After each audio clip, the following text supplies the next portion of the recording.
And we are live. Hello, hello, hello to you.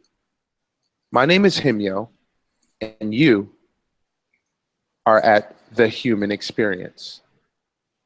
This human experience is for those of you who are just new and joining us. The human experience is an opportunity for a person to compassionately express themselves so that you, the viewer, can experience the compassion inherent in this individual.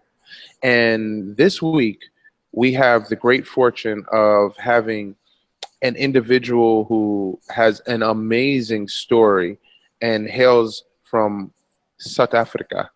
And there is a wonderful story, and we're going to get into that.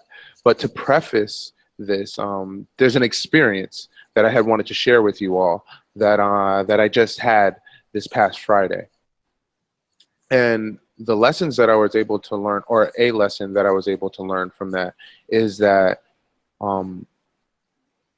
when situations happen in your life, you can either make the choice to find the funny in the situation, so that way you are able to still grow and be amused by it and not go down the negative downward spiral that entering into situations can have. Or you can make the other choice and look at all of the terrible in the situation and continue to make yourself feel even worse, or even delve into a state of depression based upon a situation happening. And this past Friday, I definitely had a situation that had to do with a female. And what I learned and the funny in it is the lengths that dudes will go through if they can even have an inkling of there might be a chance to win and even catch a sniff of something. The lengths that a gentleman will go through, or a supposed gentleman will go through to just get the smell. And that's what happened last Friday. And I was out. I was having an awesome day. I do this. I think I've told you all about the awesome experience where I go out into environments when I'm often by myself, and as a way to get out of my head and into the environment. I've started doing what is known as the awesome survey. And that's where I just simply start asking the people that are around me in my immediate environment if they've had an awesome day. And then we start to keep a tally, and we just keep the game going. And by the end of the day, we see how many people have had an awesome day, or had an awesome time in that particular environment. And so this past Friday, I had went to a place. I had left a play, and then I went to a spot in Culver City.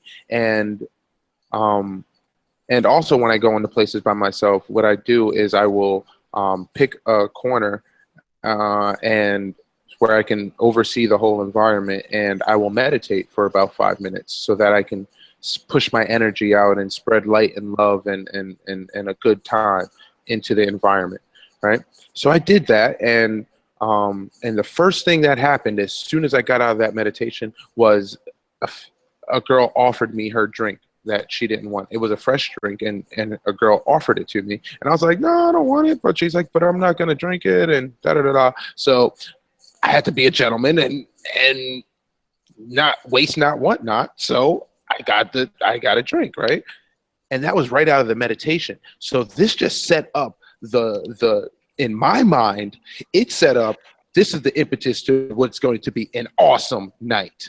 And so I kept the awesome going, and lo and behold, by the end of the night, when everything was all said and done, after that spot closed, I met a female, and it was a random encounter. She also had an awesome night, and she wound up talking to another dude who I thought I knew, but I didn't.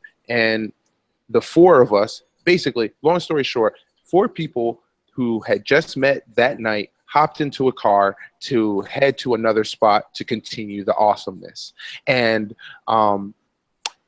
one of the people, namely me, knew I shouldn't have gotten a car because I didn't have the funds to keep the night going. And so in my head, I was going to push the awesomeness to the limits. And that's what I did. I was like, I'm going to hop in the car knowing that I didn't have what I needed and or supposed to keep the awesome going for myself to sustain my awesomeness. But I jumped in the car anyway because there was an inkling. There was an inkling. It could have been one of those nights. The story could have went either way. And lo and behold, we got to the spot, and I was, I didn't have any money to get in. I had $5 in my pocket, and my check hadn't cleared yet. And so I was embarrassed. And due to that, I wound up I didn't close the deal, and I told the girl to go into the spot, and I just wound up walking the LA Marathon, because I walked from Hollywood, California to Culver City, California. And if anybody lives in California, they know that that's not a short distance to walk. And this was at like 4 o'clock in the morning, 4 or 5 o'clock. By the time I got to my car, it was like 5 o'clock in the morning. But anyway, the funny in it is that I discovered, I had to make a joke out of this, and the first half of the walk was all about the funny that was in the situation. And the second half of the walk was all about how I will never let something like that happen to me again. And so with that being said, I just had to get that story out. And if you want to know more, please write a comment, send a link, and I will let you know the real jokes that happened in that conversation. But with that being said, our guest this week, as I mentioned before, comes all the way from South Africa. And he has a wonderful tale to tell about his journey of being actually a dual citizen. This lucky guy happens to have an American citizenship as well as a South African citizenship. And he's a real Zulu. So I would like to welcome to the human experience, Zweletu, to the show. Z, what's up, man? How you doing, brother? Hey, man, how's it going? It's going well. It's going well. I see you got my last name absolutely correct. Yeah, I know in South Africa you got that. So I wanted to make sure I say it. But no, for the world, please, Z, really introduce yourself and let the world know who you are, where you hail from, and how you hail from there. Okay, well, firstly, my full name is actually Zweletu Ngaiana, and it's a Zulu name. And Zweletu actually means our land or our nation, our country. And it actually stems back from during apartheid times. It was a slogan of one of the, anti-apartheid movements that my dad belonged to. It was a slogan. So my name does have a lot of meaning in South Africa. It's a very powerful name. So I, just to give you a bit of background, I was born in the States, in Washington State, and I was adopted by a South African family. And I moved to South Africa when I was 3. My adopted father is Zulu, and my adopted mother is Dutch. So I lived in South Africa from the 80s, early 80s, until a year and a half ago when I moved to the States. So I was there, during apartheid and also towards the end of apartheid, until the end of apartheid. And, part of my story is like being one of the first non-white kids to go to a previously all-white school, and kind of growing up in that atmosphere of, white people were mostly fearful, but I think the rest of the country was very hopeful. With Nelson Mandela, there was definitely an atmosphere of hopefulness, and I lived through that, and it was a great time to live through. So that's a bit of my background. I don't know if that's good enough, or if you want to know more. there's so much into that, you know, that there's just so many layers to continue this conversation and to keep it going, because it's like, that's amazing. Like I didn't know that your adopted father, or your father, let's call him your father, was actually worked to help end apartheid. And through all this time, I didn't know that you were part of that first generation to go to integrated schools in Yeah. that. So definitely, I would love to explore that experience. But in the fact that you know, were born in the States and then adopted out into to a South African family, we can start off with the first question, which is, what do you trust more, your heart or your brain? My heart, hands down. Well, it Mm, depends what you mean by heart. When I think of heart, I'm thinking more of my God consciousness or my intuition. If that's what you mean, then I would say my heart. that's exactly what I mean. It's exactly what I mean. And so within that, when you talk about your God consciousness and your intuition, um, how how did you come to understand what that meant for you? Uh, I think, I mean, I'm honest about my past, but I'm a recovering drug addict, alcoholic, and I think my journey, and I'm sober. I'm sober for almost 4.5 years, and my journey Congratulations. to get my thank you, and my journey to getting sober was my journey towards that. Connecting with that part in me that I'd shut off for so long. So it's been a spiritual journey for me. Wow. Okay. And so then within going through that journey, and or I guess, so was I would ask you this question then, that's not necessarily part of the question, but it's more of a follow-up. So would you say that when you started delving into the your substance abuse, how can you give a picture of that, of how you wound up jumping into that and how apartheid was linked to that, or was there any linkage of what was going on within the country and the a lot of the separatism and the change that was happening within the country? Was that anything like that linked um, to your substance Sorry, abuse? can you just repeat that? Because I just got kicked out, so I just came back Oh, online now. the follow-up question was, how did apartheid, or being a part of the shift in the country, add, or what role did that play in your substance abuse? Well, all of that stuff gave me a good excuse, I suppose, because I was raised in a time where like the color of my skin wasn't the right color, and it was very obvious that like white was better than black, even though apartheid was ending. Like it was very obvious that race was an issue, and yes, for a long time that kind of fueled my feelings of insecurity, not feeling good enough. Um, but that doesn't make me an addict or an alcoholic. Like I believe, like I am different to other people, and I react to alcohol and drugs differently than other people. But there's no doubt that that was part of the narrative, and that I used for a long time to justify why I'm doing what I'm doing. Like if only you had the upbringing that I have, you would drink like I drank, or Mm. if only you knew what it felt like to go to like feel like you're not good enough, when you're around other people, you would drink like I drink. So yes, it was part of the story, but it's not. I don't think it was the cause. Okay, all right. So it did have some factor, but not a major factor into it. Yes. So as you talked about understanding the difference and how, you know, you looking different, or feeling like your race was an issue, that is a perfect segue to the second question, which is it better to have beauty or be beautiful?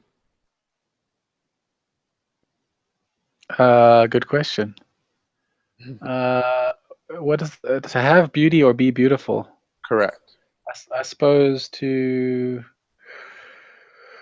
I mean, it depends what you mean by both. I'm not entirely sure, but This to have is a chance for you to express your compassion. So it's not about what I think about it. It's about what you think about it. well, I mean, I think it can be both because if to be beautiful can be a state of mind as well as the way you look. And to have beauty is I suppose something that you can get by for me it would be my like kind of my perception. Like if I can work on my perception of life, then I can have the beauty that life has to offer. Mm, okay. All right. That's all good. My African brother. You know. Here's the third question for you, Zweletu. Now that I can like Yes. really pronounce it, so dude, so I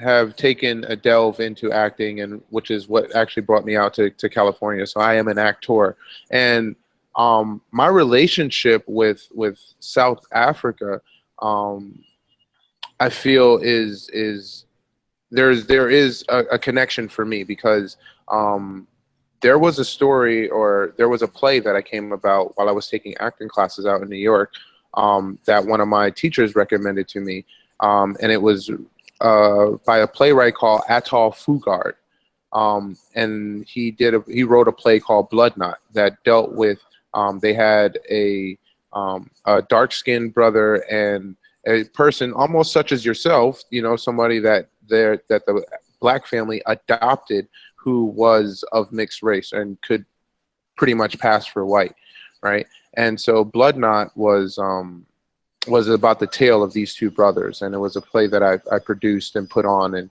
had a whole dialogue and talk back and had some people from South Africa speak about apartheid and a political science professor and stuff like that.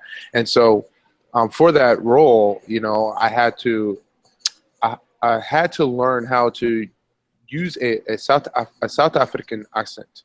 And so when I do the Zweletu and things like that, I was literally working on like my tick and all of that for my character.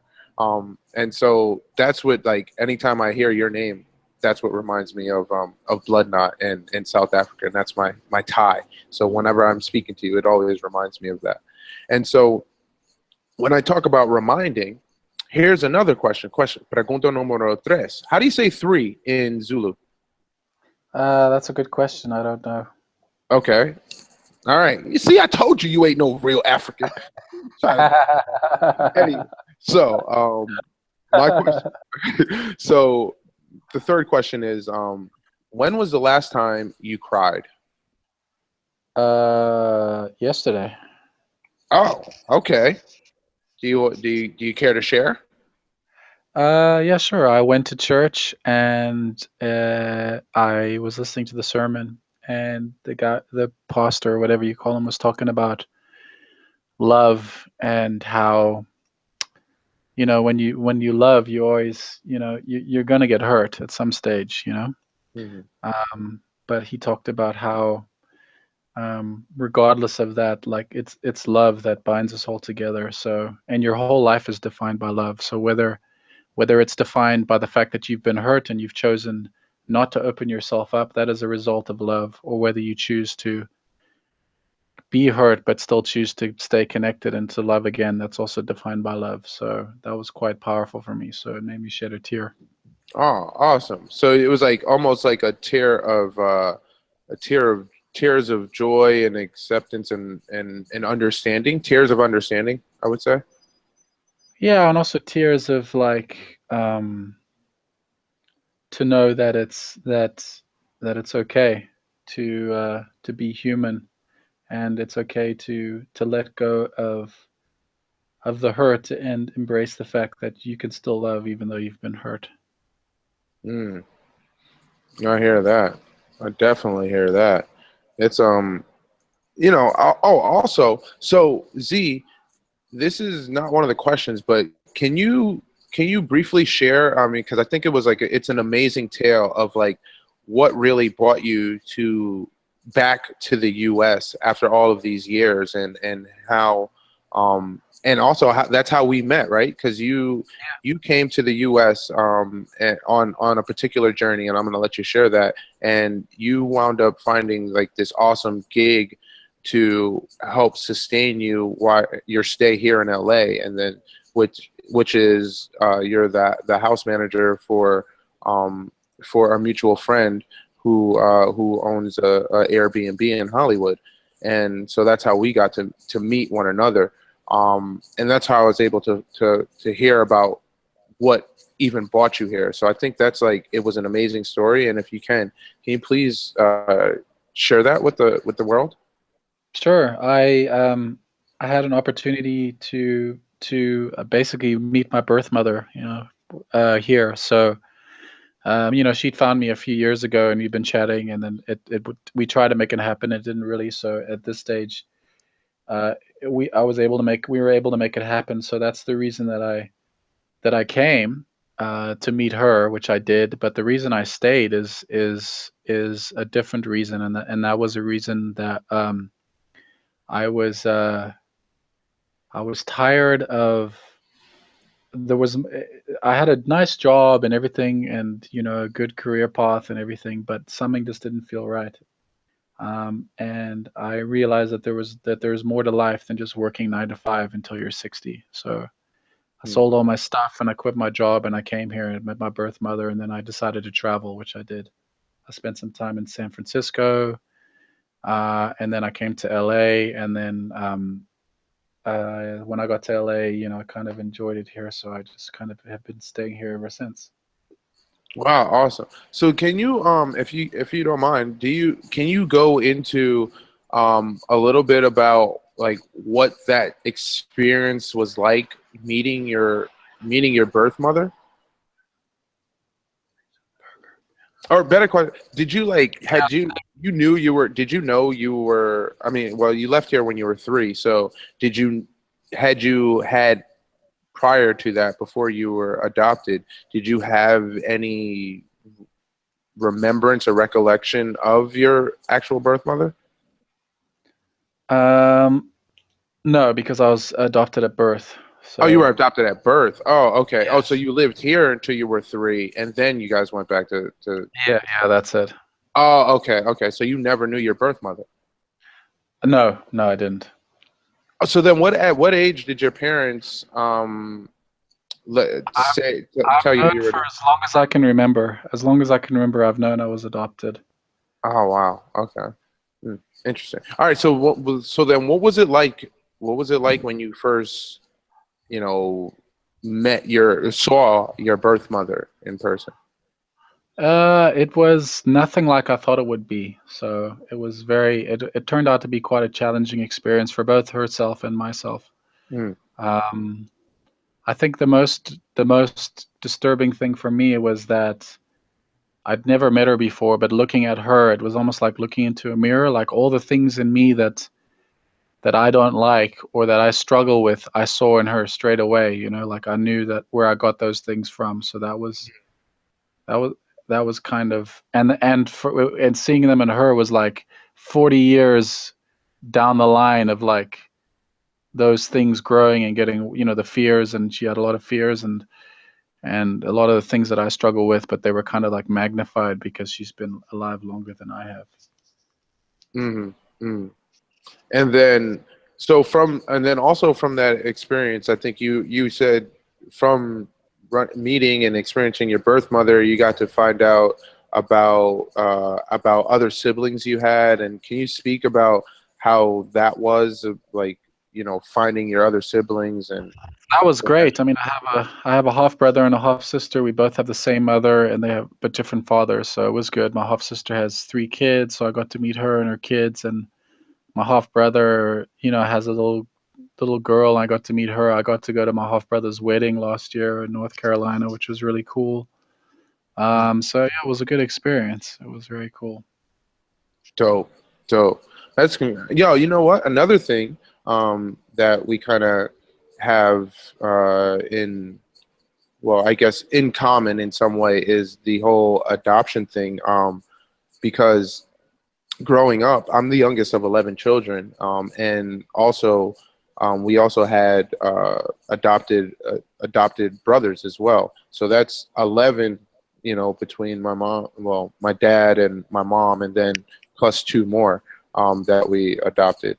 And and then my first job out of college was doing foster home approvals, and then I moved on to actually working for the state of New Jersey, getting children adopted. So like my whole since birth, I've been around that particular issue, and so it's interesting, like that we on different sides, but still have that in common. Yeah, totally. That kind of experience, which will send me into the fourth question, right? Which is, what are 3 words you should know in every language? Hello, goodbye, and thank you. All right, that's relatively simple enough. Hello, goodbye, and thank you. You'd be amazed at some of the some of the other answers I was given. You're like, what? Like some dude, my friend Matt was like, he said some spiritual statement, and I was like, what? You should know that in every language, like God shows something. It's like, what? like, dude. All right, cool. So, so then, what scares you, Z? That's a good question. Everything. I don't know. I think. I think. Fear is a big one. Like fear of people, fear of. But I think what it boils down to is just fear of being alone. Like that's the biggest fear that kind of drives. I want to make sure that because I think all everybody ever wants is to be loved. So if everybody wants to be loved, then the biggest fear means that we're scared that we'll be alone.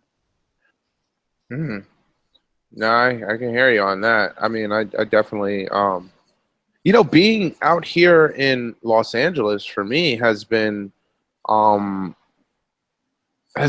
very lonely experience in some ways.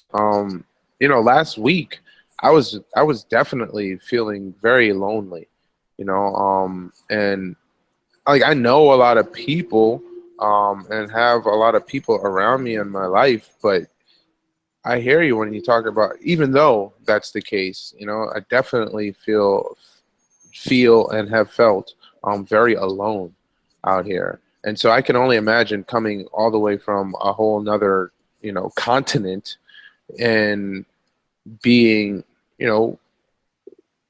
having that feeling of aloneness, how do you combat that lonely feeling? I'm very lucky because I have a good support structure and I have people that I can reach out to. But I think at the end of the day, like people will ultimately let you down at some stage or another. So for me, it's like a connection with some kind of higher power has been the one thing that I've needed the most, because that is really ultimately what's for me is what's going to save my life, is having a connection with something bigger than myself. Whatever Now, that may be. Whatever that may be for you and yours and the rest. Yeah. Dude, okay, so there is this debate that we have. It's an ongoing debate about, and I think it's part of a larger conversation as well that I would like to delve into a little bit, because you say that I'm not African. And I don't appreciate that, sir, because I know that I am African. And then you actually gave me the challenge of saying, well, what country are you from? Or what tribe are you from? And then you shut me down because I don't know that. So let's have that conversation about who African and who. Well, firstly, I'm just, obviously, I'm just messing around, but I Yeah, mean, dude, I know. it's interesting because what is it that makes you what is it about somebody that makes them an African or an American or whatever or South, or a European? Mm. And for me, I don't know. I think if you're born somewhere and you live somewhere for a substantial period of time and you're part of and you have a vested interest in where you're from, then you can say you're from there. So I have friends who are white, South Africans, and to me, they're more African than black people who live in America, for instance, they have a vested interest. They've lived in Africa. They deal with they're affected by the issues of Africa. They have their parents were born here. They have a lineage. They have all of those things. Um, so Yeah, but see, but that is like it's kind of slanted because like their lineage, although they're not direct descendants of that land, they're from some other place. So here's my question then. Here would be another question then. So for the white South Africans that are there, or what in every country, do they be like, I'm Dutch South African, or are they just South African? ah, Do they use the South hyphenate? African. No, not at all. So they don't recognize their I guess their Not in defining themselves. I mean, you get the Afrikaans people who are descendants of the Dutch who have their own culture, but even then, it's a uniquely South African culture. But let me put it to you this way: Black Americans or Africa, I don't know what you call them. That's the PC term. But uh I have a wealth of culture that's really great. I mean, you get hip hop, jazz, the urban African, urban black culture, like all of that stuff. It's not African. You know mm, what I mean? It's American. It's very uniquely American that was born of circumstances here.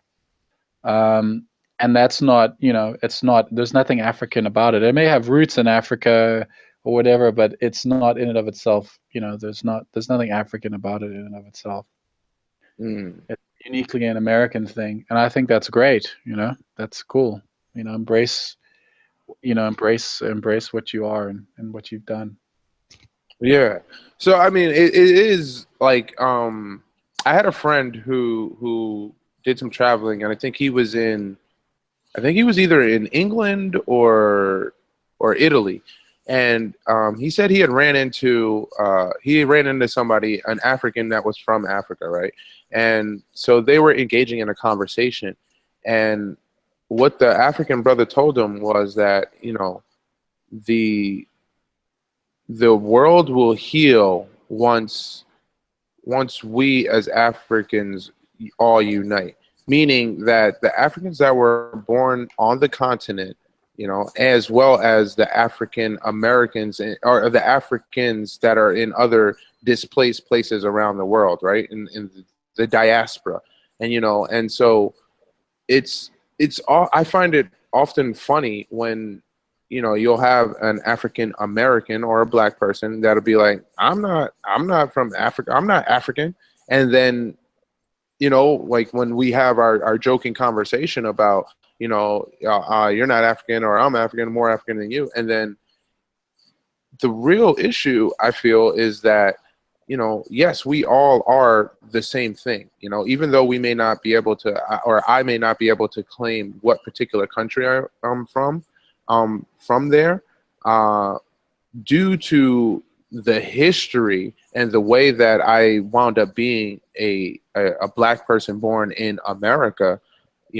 I know that there's a direct lineage, right? When you talk about the lineage, and I think that when you don't choose to see that there is that lineage or that connection with that's why we as people in other Africans in other throughout the diaspora sometimes get lost because we don't know how to reconnect that link. And so I would love for you to speak about how being Zulu, and being or how you've been able to absorb that Zulu and the linkage and the ancestry and learn of that particular tradition when actually you are American, but then you were placed there. So it was a reverse story. You're the reverse. You're a fucking black dude who got sent to Africa. You got to go back to Africa. Lucky you. Well, firstly, I mean, and I say this with all due respect. I don't agree with your line of thinking in terms of like black people here have to reunite with their African. They have to get all together. I mean, because then you're going to say the same for like Italian Americans need to like reunite with Italians, and French Americans need to but they don't have French. those other ethnicities don't have the same issues that we have as black people in America. They know their direct lineage to those other back into Italy, Yes. and France and stuff like that. So there's I don't know. For me, it's always like for me the solution. I don't know. Just intuitively, for me, the solution is like should be more forward looking as opposed to past, backward looking. But I could be wrong. Like your salvation doesn't lie somewhere far away. You know what I mean? Like, don't make your salvation an unreachable goal. Make your salvation something that you can find here and now. You know what I mean? I think for me, that's the truth of all of us. And we have all these labels. You're black, and I'm from Africa, but the reality is like, especially for me, I've had a unique perspective of like being raised in many different ethnic groups, and at the end of the day, it's like we're all the same, Yeah. And I think we'd be more focused on like what are we doing to like make us be more of the same than trying to like separate us. And like, I think a lot of people have it wrong, and are pretending to know things that they don't. I mean, even that Dead Prez song, "I'm an African and I know what's happening." That's couldn't be further from the truth. Were you born in Africa? Do you know any of the African issues? Are you part of the struggle, or whatever? It's like, stop using that as an excuse and just like, I don't know. I just think it's easy. It's easy to separate, because all of this is about separating. I need to find my own unique lineage and my unique identity and my, and it's like, at the end of the day, we're all the human race, and we all need to work. I know it sounds like kind of idealistic, but No, I hear you. No, I mean, I'm in agreement. I'm in agreement to we're all the same. Definitely, I agree to that. And with that, there's an and to that. Yes, we all are like, we all want the same things and feel the same things and feel in the same way and all that stuff. That's what makes us all, that common bond of being human, right? And so yeah, that's the baseline, right? So as long as we're able to respect humanity and respect one another on a humanistic level, then that should be the litmus test for how we do anything within the world, because that is the one thing that that we have all in common as human beings, no matter wherever you're from, right? And now and with that, you can be proud of what that in this human experience, what uniquely your ethnicity has been able to contribute to the human family, in that manner. And I think that should also be recognized, but not over and above us being just not over and above the human factor, because that comes below it, right? Instead of above it, because if you look at how the world has been constructed in a way, it's like, yeah, we know we're all human, and then they start building up from it, like, whether you're, from the basically whether you're European and you're white, that's the top, right, of the human chain, as opposed to there being the human chain, right, and that's the thing that unites us all, and then working down from there. It's not working up from there, because once we're all human, so everything else is under that, not above that. You see what I'm saying? So I think that's where that's the shift that that we kind of need to have in the world to really unite and be more of a loving world, you know. I heard you. So yeah, man. And so we're almost out of time. So we do have two more questions left, and Okay.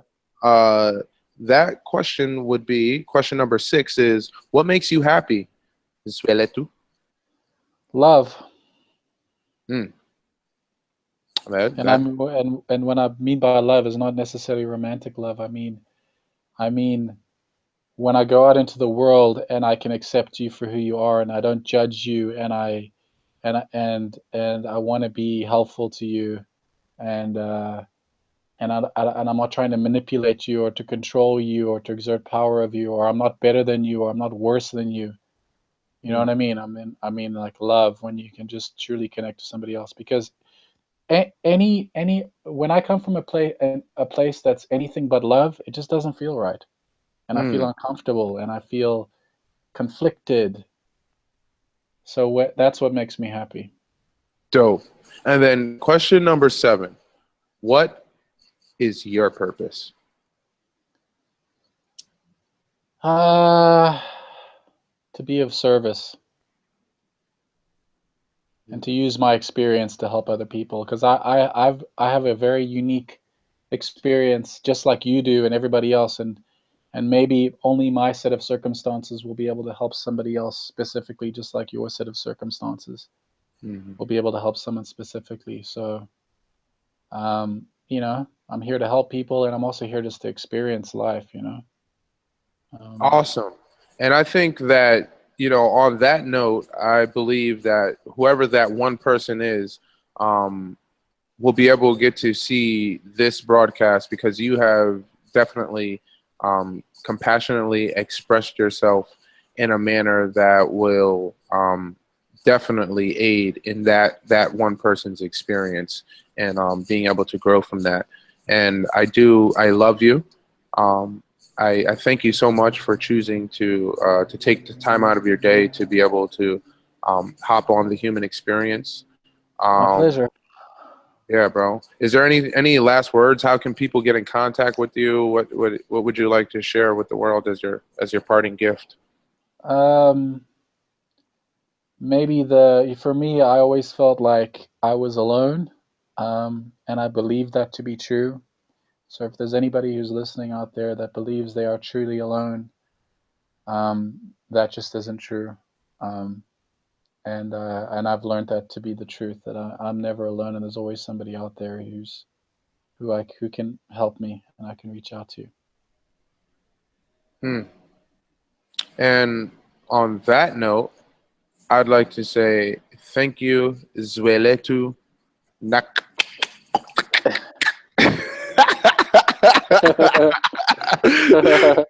For joining us on this week's Human Experience. It was a pleasure. It was an honor.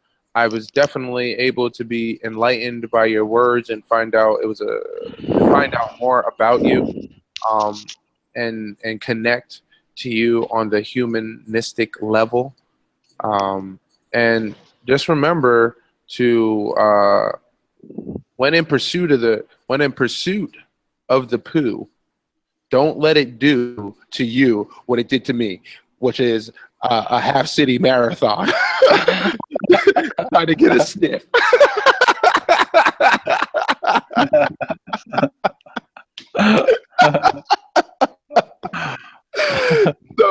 So brother, thank you so much once again. Um, to the rest of the world, thank you all for choosing to spend your time listening and watching the human experience. It is very much appreciative because the idea is that through, as Z so eloquently put it, through the expression of someone's compassion for the world, you, the individual that gets to experience that compassion, can feel the love that they have within themselves, which is a direct reflection of the love that resides within you. And so, thank you for choosing to join the human experience. Please know that you are valuable. You are worth being heard, seen, and hugged. and worth being loved. And if you don't have anybody that is willing to do that, then you can always reach out to me, and I will be here as a voice and an ear to experience whatever resides within you. So thank you so much. May your days be peaceful, be happy, be productive, and most certainly be dynamic. See you next week on The Human Experience. I am your host, Himyo, aka @TrueHim, and we thank you so much for choosing to join us on The Human Experience. Deuces!